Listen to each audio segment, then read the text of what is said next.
Welcome to the Fight Faction podcast, or in this case, micro podcast.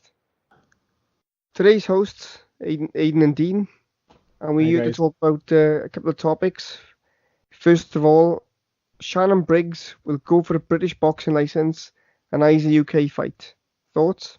Who's he after? Who's he chasing down?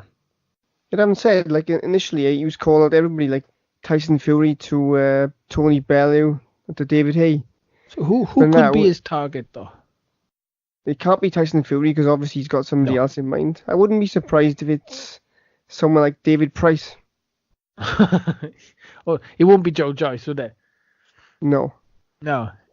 Because normally he's chasing someone. He always, he turns up at press conferences. Is a UK fighter fighting this in the next couple of weeks? He's obviously targeting someone who's fighting in the next couple of weeks. Who's fighting in the next couple of weeks? And you think it's a UK fighter, so let's examine the landscape then, is it? Well, I'll have a look at so we got. So obviously Joshua's in a fight. Fury's got a fight booked up. Dillian White, you wouldn't go for him, would he, eventually? He's someone low enough.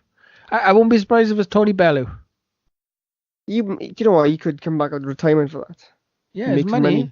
Yeah, but then I'd be interested. Or David Haye, because he's been after David Haye for years. Yeah, what about any of the new prospects like Nathan Gorman, Daniel Dubois?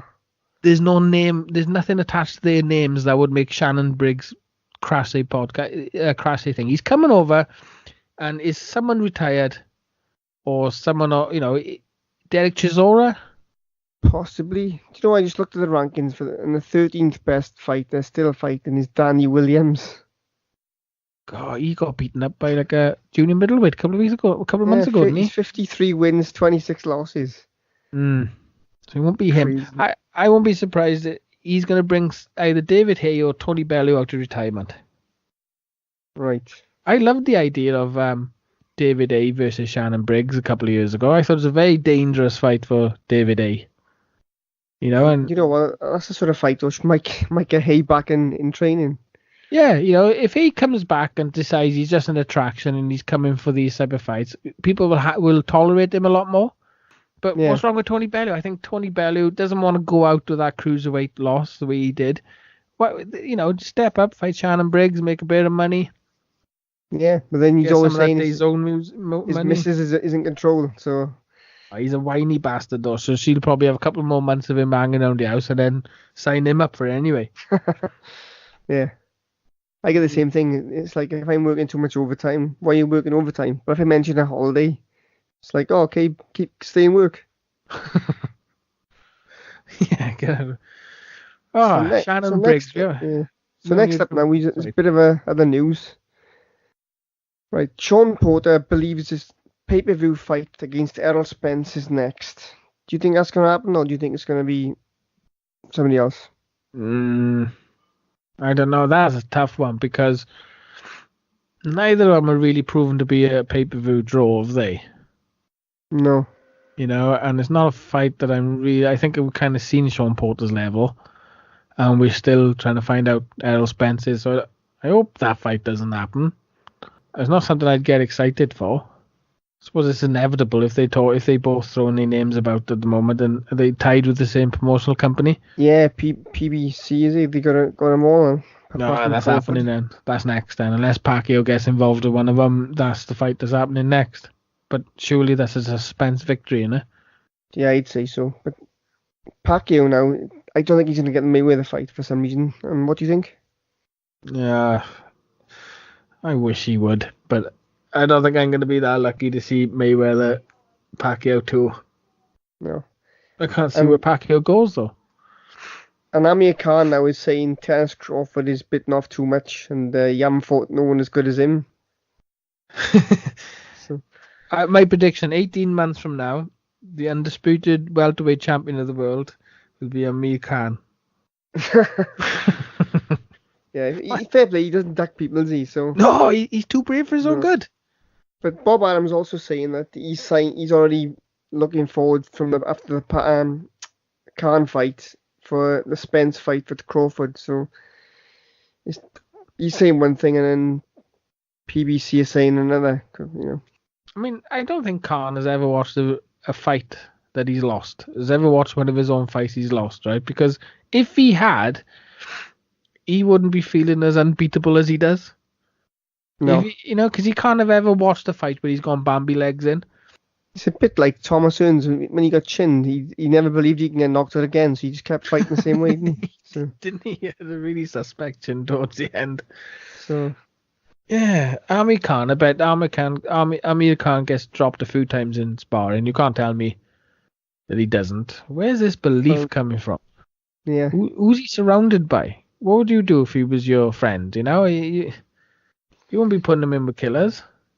Unless the people who are close to him keeping his friends away and staying on the pay packet, and the amount of time he's been removed from his senses, even in fights he's won, doesn't suggest a very good future for him, does it? After the fights have stopped, it doesn't suggest. It suggests that if anyone's going to get sort of Parkinson's, or not Parkinson's, but some sort of brain damage, is the one who kept getting concussed every fight he had. His brain can only take so many concussions. That's crazy, isn't it? I think he should get out. If he loses this fight now, just get out, isn't it? Yeah, because we're only seeing the concussions that the cameras are showing us. What's happening in the gym wars? Yeah. It's just you got no. You see this in a lot of sports. Once your chin goes, and his chin got cracked early in his career, didn't it? Never recovered. It's gone. I used to feel sorry for Nigel Benn, because he would do all those neck exercises. Yeah. At least he identified he had a problem with his chin. Imagine if he had a Iran Barkley chin. Yeah, wouldn't need to do that, would he? He'd be unstoppable, wouldn't he? The other fight reported now is Oscar Valdez says no excuses why Carl Frampton's fight can't happen. Oscar Valdez is about to get beat. Yeah, I think Frampton now should get a couple of fights, and then he'll put that fight together. Frampton go straight in, I say. Frampton goes straight in now while this Oscar Valdez thinks he's unbeatable. Go in, school him, surprise him like Warrington surprised Frampton. Yeah. And Paulie Malignaggi says, I'd love to fight McGregor in a bare knuckle fight. So I would too. Be nice big money. It's never going to happen, though. He can say what he wants about McGregor. McGregor will never be sharing orbit with him again. No, I think Malignaggi just wants a payday as well. So, and probably a little bit of envy there that he didn't get that sort of money as, Well, Conor McGregor retired last night, didn't he? And what's interesting with McGregor is he's the highest paid professional for the first boxing match. Oh, yeah, that would make sense, yeah. Like, I think previously it was maybe De La Hoya, or I think. Oh, yeah, signing fee and all that sort of stuff, is it? Yeah. Well, at least he got one bit of history behind him, didn't he, for boxing? Yeah, it's crazy, isn't it? Yeah. That he touched the sport in the way that he did. Second biggest fight of all time. Not even amateur background. So lastly, now we talk about Bob Arum.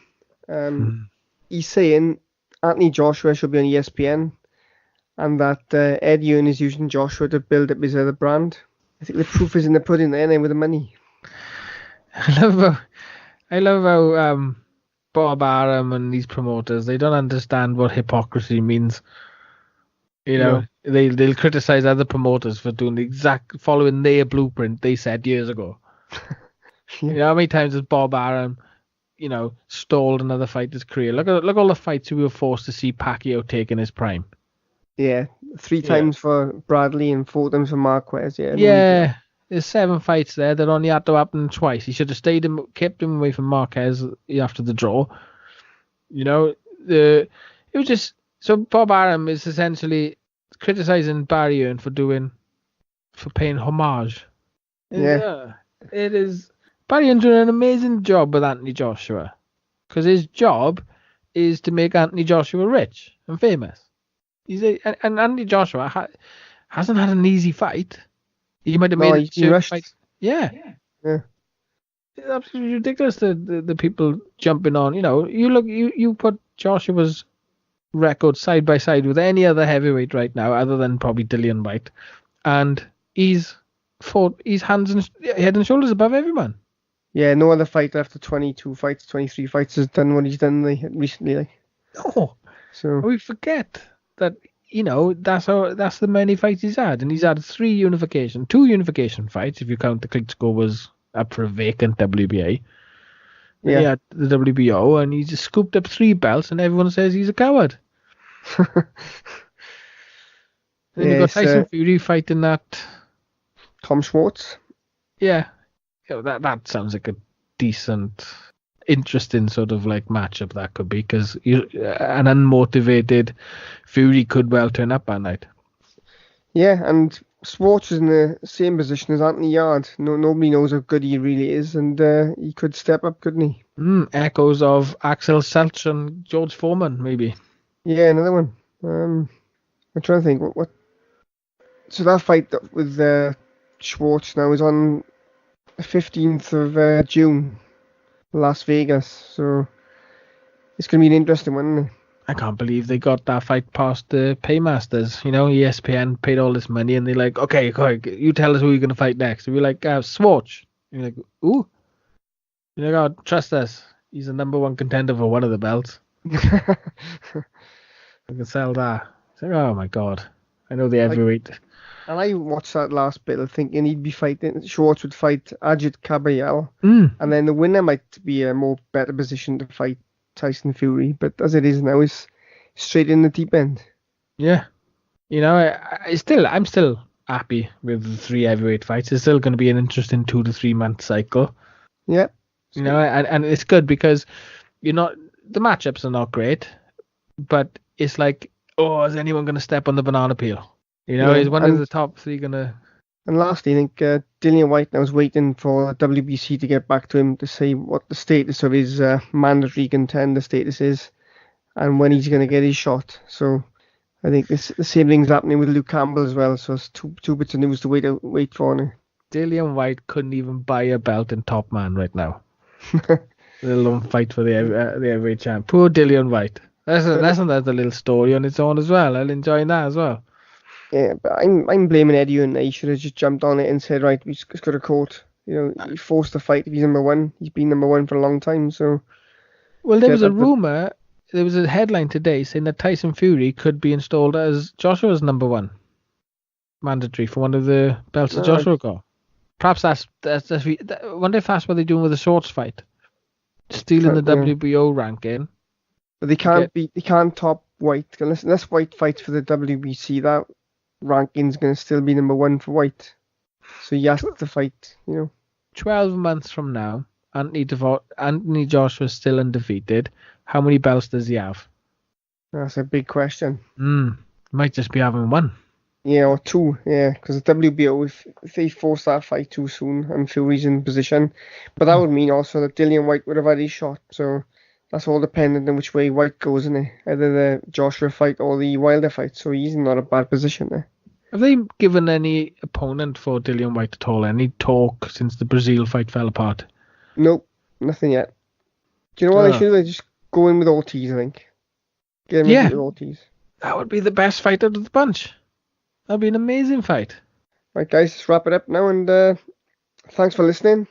Yeah, we'll be back. We'll be back with a fresh new format in the next week or so. And have a good week. All the best. Thank you for listening, guys. Thank you.